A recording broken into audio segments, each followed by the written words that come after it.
अभी पहला फेज का चुनाव कंप्लीट भी नहीं हुआ था और वो कह रहे हैं कि हम 200 सीट जीत रहे हैं। ये तो तभी हो सकता है ना कि ज्ञानेश ने उनको अलग से कोई ज्ञान दिया हो, रात को 12 बजे कान में आकर के बताया हो कि आप कितना सीट जीत रहे हैं। और दूसरा कि चुनाव बंगाल का हो रहा है तो बंगाल के मुद्दों पर चुनाव होना चाहिए।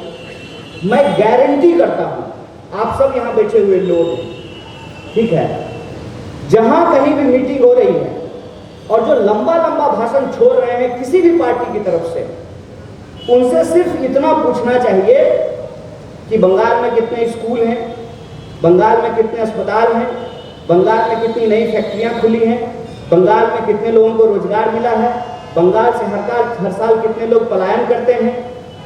ये पूछना चाहिए उनसे सवाल। मैं जब आ रहा था यहाँ तो रास्ते में सिस्टर निवेदिता के नाम से पुल बना हुआ है। कितनी शानदार बात है, कितना शानदार इतिहास है। मतलब हावड़ा ब्रिज दुनिया भर में एक मिसाल है, लेकिन आज स्थिति क्या है? स्थिति ये है कि बांग्ला बोलने वाले लोगों को पूरे देश में घुसपैठिया कह करके यही बीजेपी के कार्यकर्ता पीट रहे हैं और यहां आकर के बंगालियों से वोट मांग रहे हैं। आप अखबार उठा करके देख लीजिए, अगर मैं झूठ बोल रहा हूं तो मैं चुनौती देता हूं कि मेरे ऊपर मुकदमा कर दीजिए, चाहे सरकार किसी की भी हो। अगर कर्नाटक में हमारी भी सरकार है, बेंगलोर में अगर किसी बांग्ला बोलने वाले को पीटा जाता है, जांच में पता चलता है कि वो भाजपा के समर्थक हैं और वो सिर्फ और सिर्फ बांग्ला बोलने वालों के खिलाफ नफरत फैलाते हैं, मुसलमान के खिलाफ नफरत फैलाते हैं, एक समुदाय को दूसरे समुदाय से लड़ाते हैं, एक जाति को दूसरी जाति से लड़ाते हैं। आज राहुल जी कह रहे थे कि हम लोग भारत जोड़ो यात्रा किए।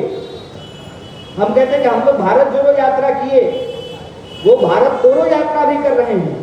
उससे ज्यादा जरूरी ये है कि वो 2014 से ही भारत बेचो यात्रा पर निकले हुए हैं। मैं सुबह सुबह प्रधानमंत्री का फोटो देखा, कैमरा लेकर के कैमरामैन के बीच नाव में बैठे हुए थे।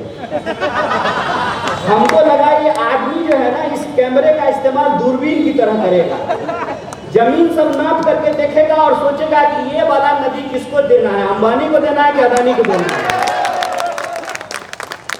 एक ही काम है, बेचना। नारा बहुत बड़ा बड़ा देश के नाम पर। आप प्रोफाइल निकाल करके देख लीजिए, कह रहे हैं कि बंगाल में बंगाली बोलने वाला, बंगाली स्कूल में पढ़ने वाला मुख्यमंत्री बनाएंगे, लेकिन मुख्यमंत्री जो है बंगाल की संपत्ति देगा तो अदानी को ही ना।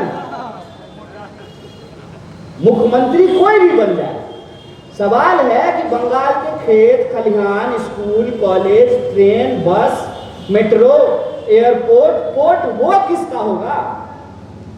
वो तो एक ही का होगा ना। पूरे देश के पोर्ट, एयरपोर्ट, ये कलकत्ता एयरपोर्ट बचा हुआ है, सरकार आने दीजिए, वो भी अदानी के पास चला जाएगा जैसे दिल्ली का एयरपोर्ट चला गया। ये असली लड़ाई है। और आप देखिए कि ये सवाल गायब कर दिए गए हैं। बेरोजगारी क्यों है, महिला सुरक्षा की बात क्यों नहीं हो रही है? अभी लंबा लंबा छोड़ रहे थे दिल्ली में, पार्लियामेंट का स्पेशल सेशन बुला करके महिलाओं को न्याय दिला रहे थे। मैं पूरे रास्ते में भाजपा का पोस्टर देखते आया हूं, एक भी महिला का फोटो भाजपा के किसी भी पोस्टर पर नहीं है। अरे कोई नहीं मिली तो लॉकेट चटर्जी का ही फोटो लगा देते हैं। वो क्या नाम उसका, संमित्रा पॉल, उसी का फोटो लगा देते हैं। अगर उसका भी फोटो नहीं लगा रहा है तो स्मृति ईरानी इतनी मेहनत कर रही है, उसी का फोटो लगा देते हैं। एक महिला का फोटो नहीं है इनके किसी भी पोस्टर पर। अरे ये ऐसा महिला सम्मान है कि महिला के नाम पर भी हम ही को वोट दे दीजिए, हर किसी के नाम पे आप हम ही को वोट दे दीजिए। हम कहते हैं इस साजिश को आपको समझना पड़ेगा। और अमूमन हम चुनाव में बंगाल नहीं आते हैं। ऐसा नहीं है कि हमको बहुत प्रेम है यहाँ के लोगों से, यहाँ के खान पान से, और हमारी तो भाषा मैथिली है। मैथिली अगर बोलें तो कई बार लोग कंफ्यूज हो जाते हैं कि सिर्फ बंगला ही बोल रहे हैं। आप भी छे छे करते हैं, हम लोग भी छे छे करते हैं। आप भी खूब मछली खाते हैं, हम लोग भी बहुत मछली खाते हैं। मजेदार बात यह है कि आजकल तो जो अनुराग ठाकुर भी यहाँ करके मछली खा रहे हैं। ये तो आपकी ताकत है। अंग्रेजी में एक प्रोवर्ब हम लोग सुना करते थे, एक फ्रेज है ना कि what Bengal thinks today India thinks tomorrow. यही सोच करके हमारी पार्टी ने भी ये तय किया है कि हम बंगाल में विकल्प देने का कोशिश करेंगे। अब ये आपके ऊपर है कि आप हमारी कोशिश का हौसला अफजाई करते हैं नहीं करते हैं। हम तो लोकतंत्र में नागरिकों के बोध, उनका विवेक, मताधिकार, इस पर भरोसा करने वाले लोग हैं। और हमारी नौजवान जुझारू लड़ाका छात्र परिषद की अध्यक्ष यहाँ पर चुनाव लड़ रही है। हम इसका हौसला अफजाई करने के लिए आए हैं। बाली के लोगों को 20 साल बाद ईवीएम मशीन पर पंजा दिखेगा, 20 साल बाद। तो हम आपसे यही निवेदन कर रहे हैं कि हमारे पास बंगाल को देने के लिए एक विकल्प है। रोजी रोजगार, पलायन को रोकने की व्यवस्था, कल कारखाने, स्कूल, कॉलेज, विकास की गति में बंगालियों की भागीदारी से बंगालियों के लिए विकास हो। प्रधानमंत्री की तरह नहीं, to the camera for the camera by the camera नहीं, to the Bengali by the Bengali for the Bengali. ये विकल्प कांग्रेस पार्टी देना चाहती है। हम उम्मीद करते हैं कि आप हमारे नौजवान प्रत्याशी का हौसला अफजाई जरूर करेंगे। बहुत बहुत शुक्रिया, बहुत बहुत धन्यवाद।